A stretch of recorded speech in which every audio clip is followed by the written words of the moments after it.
में एक वर्ड है ऑब्लिगेशन। ऑब्लिगेशन का मीनिंग ऑलमोस्ट वैसा ही है जैसे रिस्पॉन्सिबिलिटी का, यानी जिम्मेदारी, कर्तव्य, duty. I have a responsibility, मेरे पास एक जिम्मेदारी है, मुझे एक रिस्पॉन्सिबिलिटी मिली हुई है। आई हैव एन ऑब्लिगेशन, मेरे पास एक जिम्मेदारी है, मुझे एक ऑब्लिगेशन मिली हुई है। मान लो आप स्कूल में पढ़ते हो और आपको टीचर ने कहा कि आज घर जाके ये होमवर्क करना है। अब ये आपकी जिम्मेदारी है, आपका कर्तव्य है, आपकी रिस्पॉन्सिबिलिटी है, ऑब्लिगेशन है कि आपको टीचर की बात माननी है और घर जाकर होमवर्क करना है। सो आप पर जिम्मेदारी है, ऑब्लिगेशन है, किस चीज की? होमवर्क करने की। I have an obligation to do homework, मुझ पर होमवर्क करने की जिम्मेदारी है। He has an obligation to do homework, उस पर होमवर्क करने की जिम्मेदारी है। अब एक मजेदार बात बताता हूं। इंग्लिश बोलने वालों को ये ऑब्लिगेशन वर्ड बहुत मुश्किल लगा, सो उन्होंने सोचा इस वर्ड को खा जाते हैं, मिस कर देते हैं और इसी बात को बिना उस वर्ड के बोलते हैं। I have to do homework.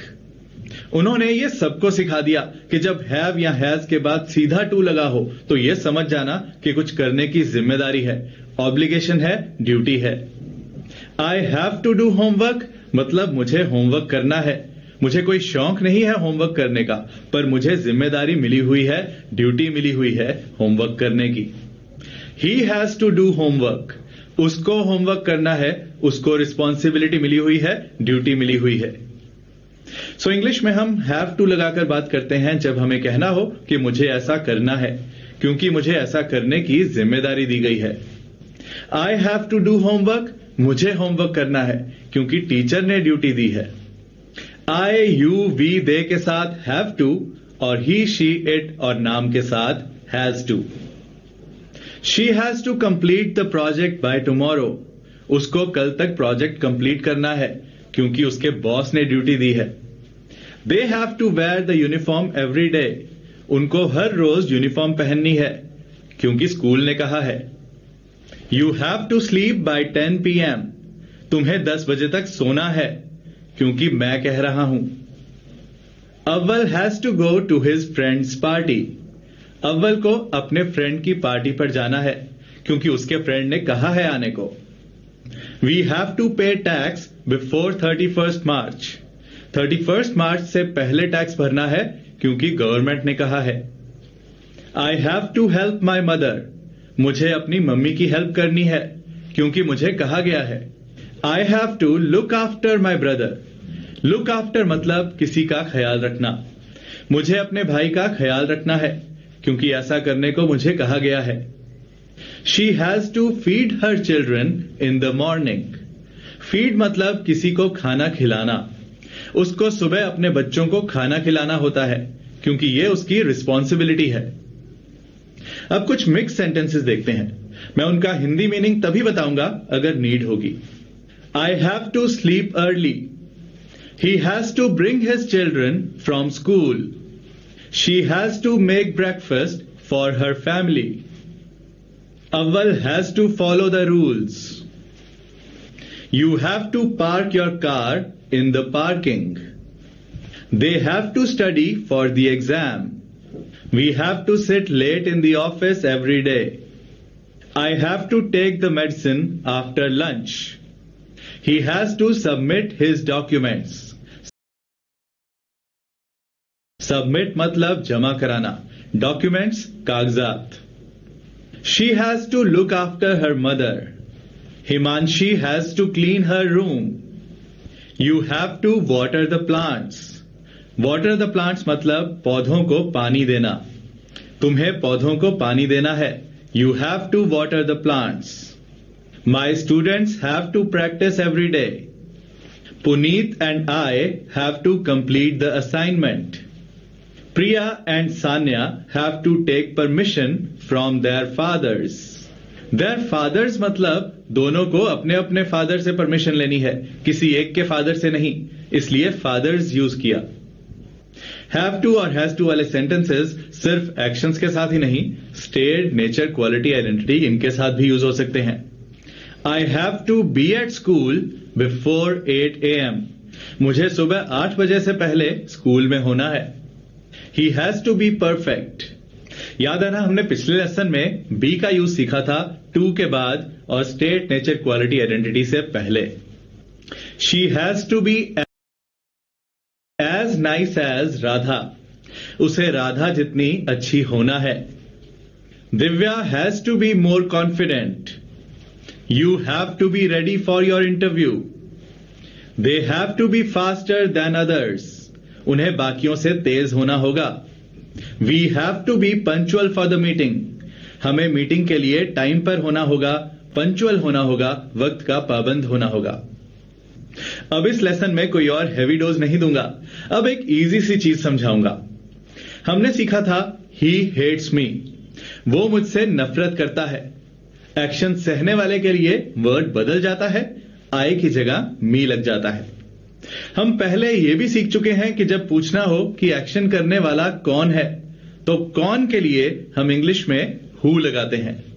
Who hates मी, कौन मुझसे नफरत करता है। अब अगर पूछना हो कि एक्शन सहने वाला कौन है, तो उस कौन के लिए हम हु नहीं whom लगाते हैं। whom does he hate? वो किससे नफरत करता है। यहां हमें एक्शन करने वाले का तो पता है कि वो ही है, लेकिन हम पूछ रहे हैं कि एक्शन सहने वाला कौन है, तो उस कौन के लिए हमने whom यूज किया। whom does she love? वो किससे प्यार करती है। whom do you suspect? Suspect मतलब शक करना। तुम्हें किस पर शक है। जिसे शक है उसका तो पता है, पर जिस पर शक है हम उसका पूछ रहे हैं। whom do they support? वो किसको सपोर्ट करते हैं। कई बार एक्शन करने वाला और एक्शन सहने वाला दोनों का ही पता नहीं होता। मान लो आप अपनी मम्मी को बताते हो कि आपका भाई अपने दोस्त से लड़ाई करता है, तो आपकी मम्मी पूछती है, अच्छा तो कौन किसको पीटता है। Who beats whom? कौन किसको पीटता है।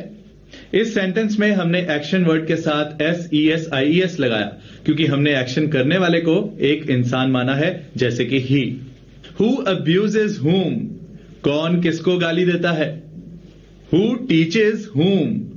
कौन किसको पढ़ाता है।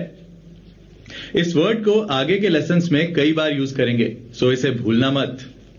अब एक और चीज देखते हैं।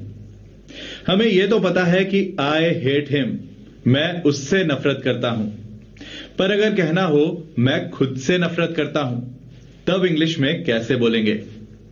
इंग्लिश में एक वर्ड है सेल्फ, मतलब खुद, और अगर अपने लिए कहना हो तो बन जाता है my self. I hate myself, मैं खुद से, अपने आप से नफरत करता हूं। सो जब एक्शन सहने वाला, एक्शन करने वाला खुद ही हो, तो एक्शन सहने वाले के लिए क्या वर्ड लगता है, चलिए देखते हैं। आई के लिए माई सेल्फ, ही के लिए हिमसेल्फ, शी के लिए हर सेल्फ, इट के लिए इटसेल्फ, यू के लिए योर सेल्फ। अगर यू एक से ज्यादा लोगों के लिए बोला जाए, यानी आप लोग, तो हम योर सेल्व्स यूज करेंगे। सेल्फ का प्लूरल है सेल्व्स, और इसलिए योर सेल्व्स।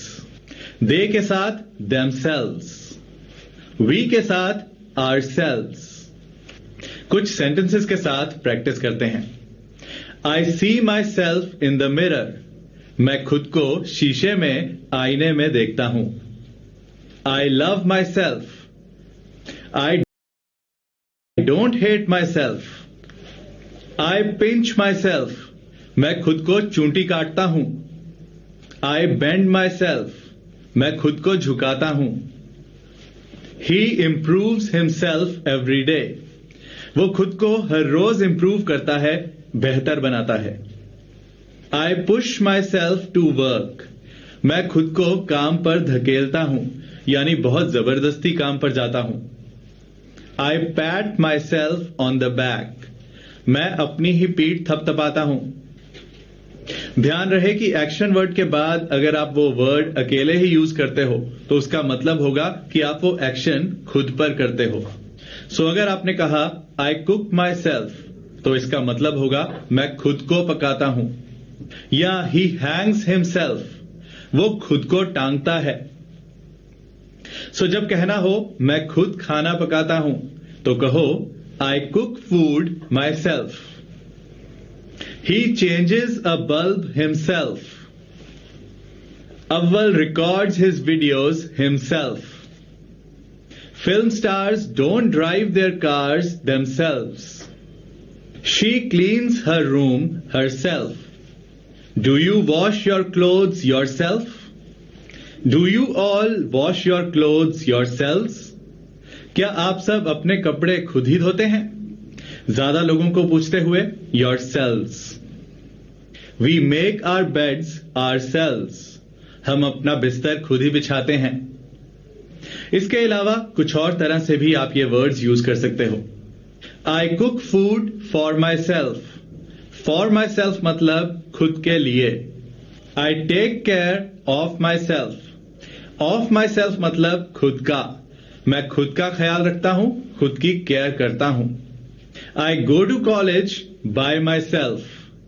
By myself मतलब मेरे साथ कोई नहीं होता, मैं अकेले ही जाता हूं. I don't put too much pressure on myself. On myself खुद पर. मैं खुद पर जरूरत से ज्यादा बोझ नहीं डालता. I believe in myself. In myself खुद में. मैं खुद में विश्वास रखता हूं, खुद पर यकीन रखता हूं. जरूरी नहीं कि सबकी हिंदी ट्रांसलेशन सेम ही हो. सो हम वैसे ही बोलेंगे जैसे इंग्लिश में बोला जाता है. आज के लेसन में इजी बट इंपॉर्टेंट चीजें थी. सो प्रैक्टिस कर लेना, आगे काम आएंगी. और मैं मिलता हूं नेक्स्ट लेसन में.